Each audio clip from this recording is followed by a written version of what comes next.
আজ আমরা শুনব কাকের অশুভ কথা নামক গল্পটি। শুরু করা যাক তাহলে। গোবিন্দপুরের একটি জঙ্গলে অনেক পশু পাখি একসাথে থাকতো, কিন্তু একদিন হলো কি একটা ঘটনা ঘটে গেল। জঙ্গলে একটা কাক থাকতে চলে এলো। জঙ্গলে এই কথা রটে গেল যে তার অশুভ মুখ দিয়ে সে যে কথাই বলে সেটাই নাকি ফলে যায়। একদিন জঙ্গলে একটি সভা ডাকা হলো, আর সেই সভায় কাককেও ডেকে পাঠানো হলো। কাককে সভায় আসার জন্য টিয়া পাখিকে তাকে ডাকতে পাঠানো হলো। তখন কাক বিশ্রাম নিচ্ছিল। তোমাকে সভায় যাবার জন্য রাজা শকুন যেতে বলেছেন। কেন? কারণ জঙ্গলে যারা নতুন আসে তারা এই শকুন রাজাকে নমস্কার করতে চায়। বলে দাও গিয়ে তোমার শকুন রাজাকে, আমিও সব নমস্কার করি না। একদম চুপ করো তুমি এরকম কথা বললে রাজা তোমার জিভ টেনে ছিঁড়ে দেবে। আগে তুমি তোমার নিজের দিকটা সামলাও। গাছ থেকে যদি কোনো বড় ফল বা গাছের ডাল পড়ে তাহলে কি হবে? এই কথা বলতে না বলতেই টিয়া পাখির মাথায় একটি বড় ফল এসে পড়ে যায়। দেখেছো, আমাকে বেশি কথা বলার ফল কি হয়? আর বেশি কথা বাড়িও না। যাও তোমাদের শকুন রাজাকে বলো আমার সাথে এসে দেখা করে যেতে। তারপর টিয়া শকুন রাজার কাছে গিয়ে সমস্ত কথা জানায়। শকুন তখন তার সেনাপতি চিলকে ডেকে কাককে ধরে আনার নির্দেশ দেয়। চিলও উড়ে গিয়ে কাককে ধরে আনে। তোমার এত সাহস! আমি তোমাকে ডাকার পরও তুমি এখানে আসনি কেন? এর পরিণাম তুমি জানো কি হবে?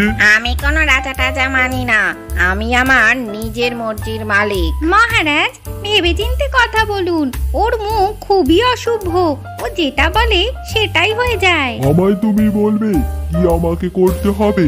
আমি হলাম এখানের রাজা আমি। কোনো পাখি আমার বিরুদ্ধে যায় না। এ গেছে, দাঁড়াও, এর আমি এক্ষুনি ব্যবস্থা নিচ্ছি। এই কথা বলেই শকুন কাকের ওপরে ঝাঁপিয়ে পড়ে এবং সে ঝাঁপাতে গিয়ে একেবারেই গাছ থেকে নিচে পড়ে যায়। আমি নিচে কি করে পড়ে গেলাম? আমার মাথাটা কি করে ঘুরে গেল? আমি তো আপনাকে আগেই বলেছিলাম ওর মুখটা খুবই অশুভ, ও যা বলে তাই হয়ে যায়। এরপর থেকে সেই কাককে সমস্ত পাখিরাই ভয় পেতে থাকে, এমনকি রাজা শকুনও। একসময় কাক তাদের বলে ওঠে, যাও যাও, তোমরা সবাই আমার জন্য পাকা ফল নিয়ে আসো। এরপর সব পাখিরাই উড়ে গিয়ে এক এক করে ফল আনতে থাকে এবং কাক সেই ফল খুব মজা করে খায়। সে নিজেকে পাখিদের রাজা বলে ভাবতে শুরু করে। কিছুদিন বাদে সেখানে কোকিল এসে হাজির হয় এবং শকুন রাজা তাকে বলে, আরে কোকিল বোন, তুমি একটা কিছু উপায় বার করো এই সমস্যা থেকে বেরোনোর জন্য। ঠিক আছে মহারাজ, আপনি একদম চিন্তা করবেন না, আমি কিছু একটা ব্যবস্থা নিশ্চয়ই করব। পরের দিনই কোকিল তার মুখে করে একটা চিঠির খাম নিয়ে এসে না বুঝবার নাটক করে কাককে বলে, রাজা শকুনের জয় হোক। কিন্তু আপনি কে? আপনি তো রাজা শকুন নন। রাজা শকুন কোথায়? আরে মূর্খ, তুমি জানো না আমি তো এখানকার রাজা।